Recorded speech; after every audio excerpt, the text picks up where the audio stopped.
Mo pa. Buo pa kayo? Tapos commercial grade pa ang ano nyo. Hindi nila. Pati telepono. Kung may telepono pa. Sa pag-aaral ko po ako po ay tapos ng political science, nakapanig po ako, nakabili po ako ng bahay. Mas maganda po siguro may bahay tayo, may bakery sa baba. Mas di na natin naalalin pambayad na halos siguro, alam niyan sa inyo, 25 lang binabayad. O much more pa. So, pag kinumpil po yun, at yung mga pambayad natin ng mga tao, sa kuryente, sa mga tapos yung mga hinihin po natin, napakamahal, halos wala na po tayo. Ano kayo na bago magkagera? Siguro po, 980. Yan. 980 po, yan, 150. Ngayon po ay siguro 1,030. So, sa akin po experience bilang nabuhay sa panaderya, mas mahigit po noong unang panahon talaga sa ilang po masasabi. Magkano ang pandesal bago magkagera? Ano, 30 grams, 40 grams, 50 grams, 20 grams?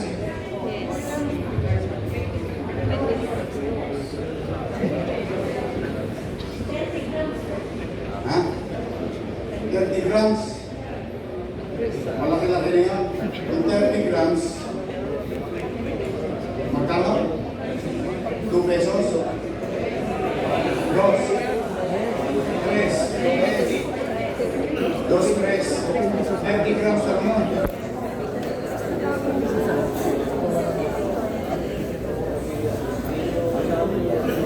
Hindi nga, ibig sabihin, may average, mga kaseto. Kasi ano yan, di ba? Correctly paglo. Kung kwentay mo yung dami ng production ng isang sako. Tapos, ano yung mga additives? May kasosyon, division. After division.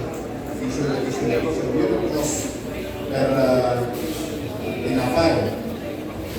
Sa 2 piso, magkano kinikita ninyo?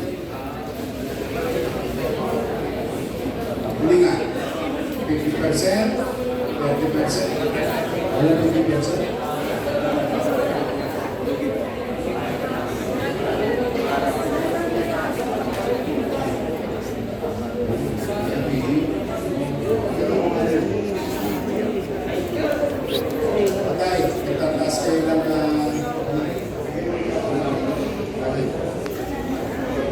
Pala nagiging dalawang kusyal natin, si Kusyal Awisia sa District 2, si Kusyal Bobby Espiritu sa District 5. Si Che nandyan?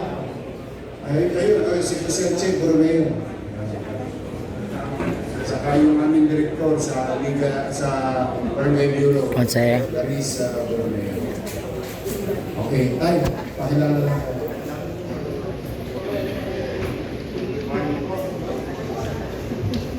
Magandang umaga po sa inyong lahat ngayon, sa lahat pong mga direktor na nandito at prinsipan.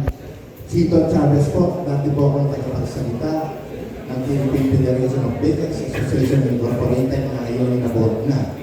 Yung po aming asosasyon ay founded in 1979 at itong mga huling panahon ng mamatay ang aming mga fundadores at ano pong sumunod. Ako po yung tagabayan ng kwenta sa Lawigan ng Batangas. Ang aming pong bayan, kung tawagin Home of the Bakers. In 1984, I was Secretary of Philippine Federation of Bakers. Ang dami po ng bakery sa Metro Manila is 3,750 to be exact. 1984 po, Mayor. Tapansin nga ako nun.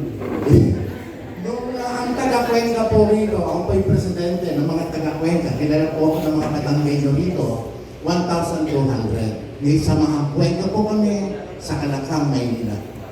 Ngayon po, ang huling ulat ng aming alkalde ng Cuenca Ang mga panadero kong taga-Cuenca ay 300 na lang. In Sampaloc alone, kung saan naroon ang aking munting bakery, noong pong panahon 1984, ang number of bakeries po, gaya ng kinukwento ko sa mga kasama ko taga-Cuenca sa Sampaloc lamang, is around 150 to 180. Ang may pinakamarami po during that time, Tondo and Pinondo. Bakit po nawala o umuunti ang community bakery? Napakarami pong dahilan na lagi kong ipinababatid sa ating national na pamahalaan. Katulad po ng panahon ito, tayo po'y dapat maghanda sa panggatong. Ano po ba ang pinanggagatong ng bakery? LPG at diesel. Tinanggal po ang pugon biglang-bigla noong 1990 nang walang abiso sa bakery.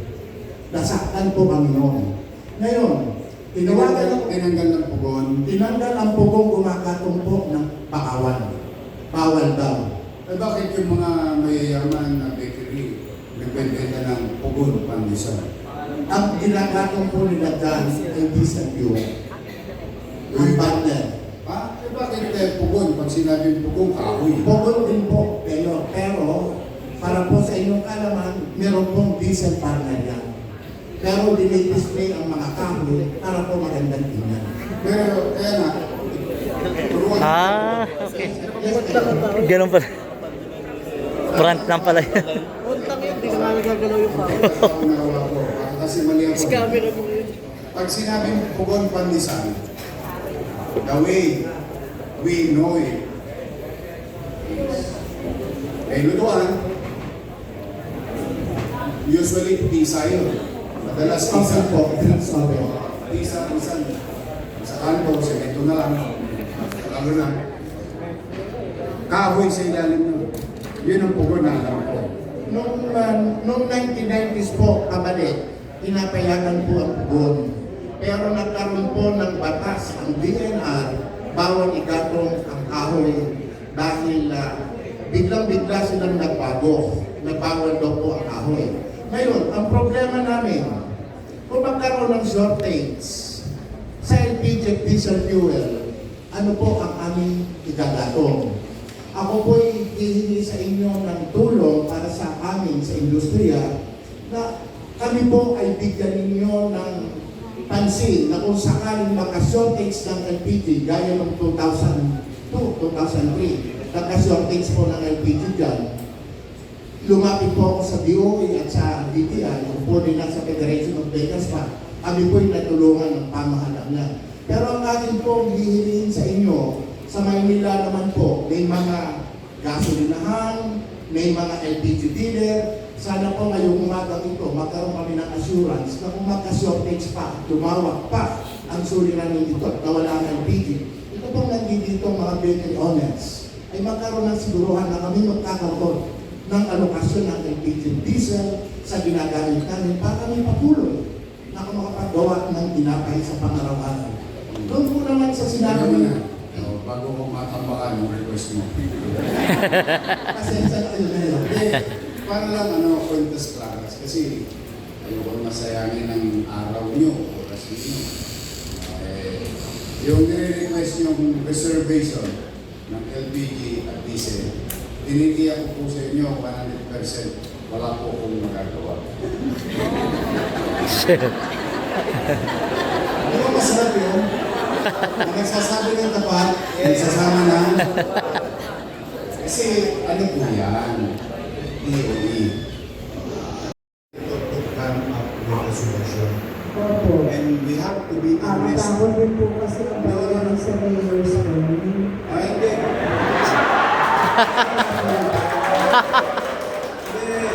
Kaya mo na kailan ko pa kayo simita?